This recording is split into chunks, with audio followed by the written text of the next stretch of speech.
Hola a todos, bienvenidos a este espacio de Cassandra, creo en ti.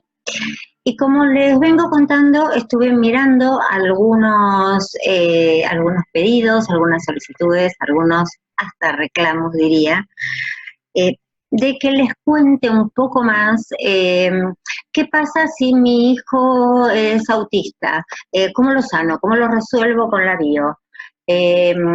Si mi pariente, mi marido, me engaña, bueno, ¿qué hago? Calma, tranquilidad. Esto no es magia. Empecemos por el principio. Nosotros no vamos a un médico clínico y le decimos, eh, nos duele la panza, resuélvamelo.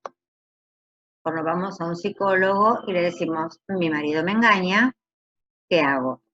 Y le pedimos la varita mágica. No. No es que todo viene de cualquier lado, que todo es lo mismo, que metemos en una coctelera la bio, la medicina ortodoxa, los registros acá, eso es el otro, pim, sacudimos y nos servimos y ahí está la pócima. Pero sí que es verdad que algunos pequeños tips, algunas pequeñas cosas, porque sé que hay mucha gente que le interesa, mucha gente que le importa, y busca en las redes, busca en la Google manía, diría yo, que de estos últimos tiempos, que miramos y, es tal cosa. Ah, eh, si mi marido y yo nacimos, entonces somos gemelos simbólicos, listo, nos tenemos que separar. Tranquilidad, calma, calma, un poquito de paz. No todo es como en estos tiempos parece que nos estuviera por llevar un tsunami por delante y tenemos que resolver todo en una milésima de segundo porque si no ya está, no sirve más para nada. No. Todavía está quien lee un libro y no dice mejor espero a que salga la película. Todavía está quien escribe la palabra entera y no solo las iniciales. Y con esto quiero llevarlos un poquito a la cordura de las preguntas, que entiendo mucho la ansiedad y entiendo mucho lo molesto que puede ser o lo grave que puede ser para alguien ir recorriendo diferentes profesionales de la salud y no encontrar respuestas y de pronto encontrar que en algún lugar pueden observar que no era solo el síntoma, me duele la cabeza, no era solo el patrón, cada vez que estoy en pareja me engañan. Hay algo un poquito más allá, hay algo detrás que es la causa y que de pronto no lo estamos viendo, estamos poniendo parchecitos. Entonces, si bien, por supuesto, y siendo, digamos, haciendo honor a lo que digo siempre, que no estamos hablando de un catálogo o una especie de libro en donde decimos, a ver, el ibuprofeno para la fiebre, listo. No es así, sí que hay algunas cosas que en líneas generales las podemos observar incluso en la naturaleza misma y sería muy importante, muy interesante si a ustedes les gustaría mirar alguno de esos canales que muestran cómo se manejan los animales, nuestra especie, donde muestran el Serengeti, la sabana, bueno, cómo funcionan otras especies y van a ver que hay muchas cosas que de pronto tenemos en común y que las vemos claramente en ellos, pero como que nosotros estamos presos de pronto de una cultura, de una religión, de creencias transgeneracionales, de esos cables de la Matrix que vienen de pronto de una familia que puede haber vivido en su tercera generación una situación de holocausto y esta persona que la está transitando no tiene ni la menor idea. Vamos a ver algunas etapas que sí conectan en principio, en líneas generales, esto no es para todo el mundo, con algunos órganos, aparatos, sistemas, y que se las voy a tratar de resumir o decir de la manera más sencilla para que las puedan identificar cuando yo digo, por ejemplo, cuando hablaba de me echaron del trabajo y conecto con conflicto de la etapa de supervivencia, ¿no? La primera etapa del ser humano.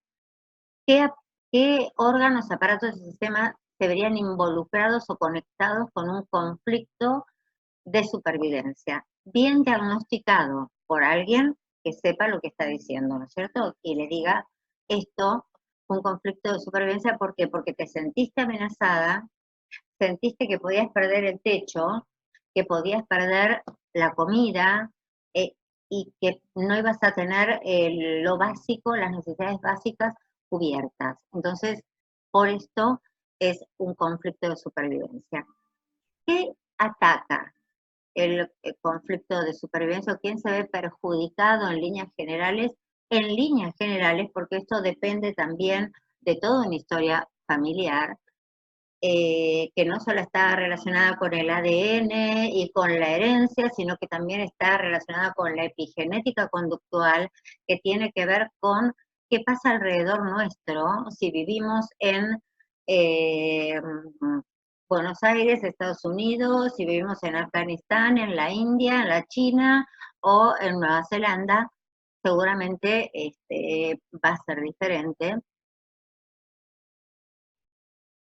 Se ve involucrado con un conflicto de supervivencia, que es el miedo a morir, porque si no como, si no tengo techo, ustedes trasládense en su imaginación a la época de las cavernas. Imagínense los dibujitos de los picapiedras y después traten de profundizar un poco más lo que estudiaron en la primaria y en la secundaria.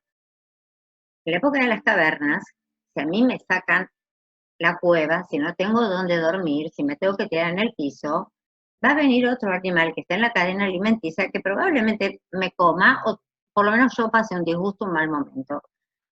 El animal del que estemos hablando, ¿no? Entonces, este conflicto en el que yo voy a sentir que se ven, que se encuentran en peligro mis necesidades básicas, este miedo a morir, va a afectar seguramente a los pulmones. ¿Por qué? Porque ¿cuánto tiempo puedo estar yo sin respirar? Es uno de los primeros órganos que se va a ver afectado. No puede estar demasiado tiempo sin funcionar. El corazón, ¿sí? Seguramente va a estar afectado los riñones. Son órganos muy importantes en nuestra vida, muy importantes que funcionen bien, filtran un montón de emociones en el corazón, en los intestinos. Tenemos nuestros otros cerebros que muchas veces todos hablan de que tenemos, bueno, este único cerebro que está dentro de la cavidad craneal. Bueno, no es tan así. Estos órganos van a ser por lo menos impactados en primer lugar. Si por alguna de estas variables que les mencioné, ADN, herencia o epigenética conductual, lo que hoy en día la cultura, la educación, la crianza, la religión, lo que sea, realmente me modifican un poco, puede que ataque a otros órganos que no sean tal vez estos los primarios, pero sí puede estar relacionado con y la faringe, que tal vez no es exactamente el pulmón, pero sí que está conectado con los pulmones. Son otras partes de estos órganos, aparatos, sistemas que le estuve hablando. En general la emoción suele ser la tristeza, el miedo, ¿no es cierto? Pero no en todos se va a manifestar de la misma manera. Por eso se los quise explicar este primer, digamos, esta primer respuesta biológica, esta primera etapa de nuestra biología, que es los conflictos de supervivencia, qué órganos se relacionan con ellos, para que empecemos luego a profundizar. Bueno, yo en realidad cuando me pasó tal cosa, no me tuvieron que sacar un pulmón, literalmente, pero me pasó tal cosa y tuve una gripe, una angina, tuve una neumonía, tuve tal cosa. Bueno, empezamos a ver no solamente el blanco y el negro. Vamos a darnos cuenta que hay matices que vamos a tener que tener en cuenta a la hora de un diagnóstico de un conflicto de la primera etapa de la biología relacionado con lo que es el miedo a morir, el miedo a que se vea atacada nuestra supervivencia. Así que los espero en el próximo Cassandra Creo en Ti para hablar la segunda etapa de la biología, con qué órganos se relaciona y qué conflictos pueden aparecer en nuestra vida que ataquen esa segunda etapa. Un beso muy grande y nos vemos.